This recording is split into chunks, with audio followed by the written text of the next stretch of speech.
اس کے قول کا مواخذہ نہیں ہوتا اور نہ بےہودگی پر کوئی ملامت کی جاتی ہے۔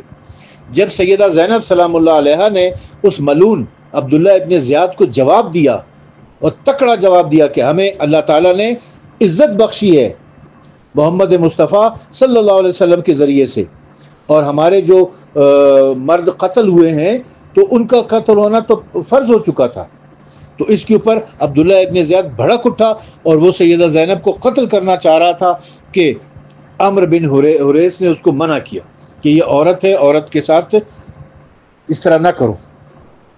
اب آ جاتے ہیں جی تاریخ طبری کے اوپر۔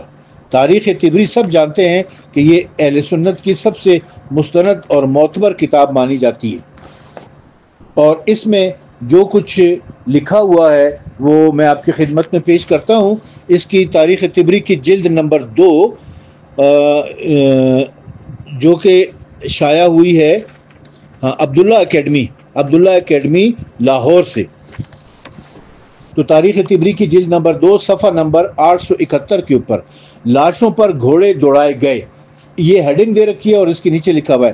اس کے بعد ابن سعد نے یعنی عمر ابن سعد نے اپنے ساتھ والوں میں منادی کی، کون کون لوگ اپنے گھوڑوں سے حسین علیہ السلام کو پامال کریں گے؟ یہ سن کر 10 شخص نکلے، ان میں اسحاق بن حیوہ حضری بھی تھا جس نے آپ کا قمیض اتار لیا تھا اور آخر مبروس ہو گیا تھا، اور ان لوگوں میں عجیش بن مرصد حضری بھی تھا، یہ 10واں سوار تھا، اور اپنے گھوڑوں سے حسین علیہ السلام کو پامال کیا اس طرح کہ ان کے سینے و پشت کو چور چور کر دیا۔ اس کے بعد ہی عجیش کو ایک تیر کہیں سے آ کے لگا اور وہ ابھی میدان قتال میں موجود تھا، تیر اس کے کل پر پڑا اور وہ مر گیا، وہ تو وہیں پر واصل جہنم ہو گیا، کیونکہ اس نے امام حسین علیہ السلام کی لاش کو پامال کیا تھا، ان پہ گھوڑے دوڑا کے ان کی پسلیاں ان کی ہڈیاں سب توڑ دی تھی اور ان کی جسم کے ٹکڑے ٹکڑے کر دیے تھے۔ اسی صفحے کے اوپر یعنی تاریخ طبری جلد نمبر 2 صفحہ نمبر 871 کے اوپر قافلہ اہل بیت کے دربار ابن زیاد کی طرف روانگی۔ اب یہ غور سے سنیں، عمر ابن سعد نے اس دن وہیں مقام کیا۔ دوسرے دن صبح کو حمید بن بکیر کو حکم دیا کہ لوگوں میں کوفے کی طرف روانہ ہونے کی منادی کر دے۔ وہ اپنے ساتھ اپنی بیٹیوں کو اور بہنوں کو اور بچوں کو سوار کر کے لے چلا، اور علی بن حسین یعنی امام زین العابدین بیمار تھے۔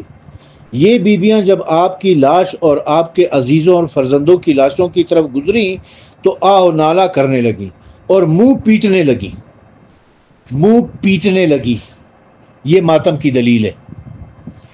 قرہ بن قیس تمیمی کہتا ہے کہ میں گھوڑا بڑھا کر قریب گیا، ان عورتوں کو میں نے دیکھا، میں نے ایسی عورتیں کبھی نہیں دیکھی تھیں، واللہ احوان صحرائی سے بڑھ کر حسین تھی۔